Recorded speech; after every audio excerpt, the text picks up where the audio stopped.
ఒక వ్యక్తిని పరామర్శించడానికి సూర్యప్రకాష్ బాబు అని వచ్చి వెనక్కిపోతుంటే అక్కడ జేసీ ప్రభాకర్ రెడ్డి యొక్క అనుచరులు కొద్దిమంది తాలూకా ఆఫీస్ దగ్గర ఉండి రాళ్లు రోవడానికి ఉన్నారని చెప్పేసి ముందు జాగ్రత్తగా మేము నిన్న అరెస్ట్ చేస్తామని ముందుకు తీసుకొని పోతుంటే ఏమని చెప్పాలి?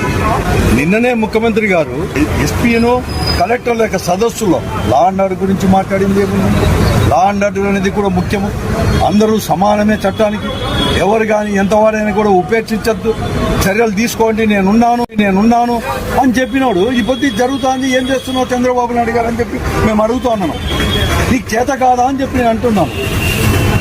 ఒక ప్యారలల్ వ్యవస్థ అనేది కూడా అక్కడ తాడిపత్రి నియోజకవర్గంలో ఉన్న మీ పార్టీ వాళ్ళే, మీ పార్టీకి చెందిన శాసనసభ్యులు, మీ అక్కడ ప్రజాప్రతినిధులు మీరు చేస్తా అంటే మీరంతా చేతకాని వాళ్ళు కూర్చుంటున్నారా, లేకపోతే మీరే చేపిస్తున్నారా చంద్రబాబు నాయుడు గారు అని చెప్పి నేను అడుగుతా ఉన్నాను. అలాగే ఎస్పీ గారిని కూడా అడుగుతున్నాను, మీలో కనీసం చీము రక్తం లేదా? మీరు చట్ట ప్రకారం మీకు చట్టాలు, మీకు అధికారులు ఉండేది ఎందుకు అంటున్నా? ఒక అడిషనల్ ఎస్పీ, అక్కడ అసిస్టెంట్ ఎస్పీ ఐపీఎస్ హోదాలో కూడా అతను ప్రత్యేకంగా దూషించి వీడియోలు ఇడిచిపెట్టినా కూడా మీ చర్యలు ఏమీ లేవు. ఇదే మీరు అనంతపురంలో ఒక అనంతపురం శాసనసభ్యుడు రానే మాటలు జూనియర్ ఎన్టీఆర్ అన్నాడని చెప్పేసి వారందరూ కూడా అనంతపురంకి వస్తానంటే రాష్ట్రంలో ఉండే వారందరూ కూడా వారిని నియంత్రించి తప్పు చేసిన వారిని మీరు సంరక్షించిన ఈ ప్రభుత్వం ఏమీ తప్పు చేయకుండా మీ పార్టీ వాళ్ళు తప్పు చేస్తా అంటే వాళ్ళని నియంత్రించలేని చేతగాని ప్రభుత్వమా?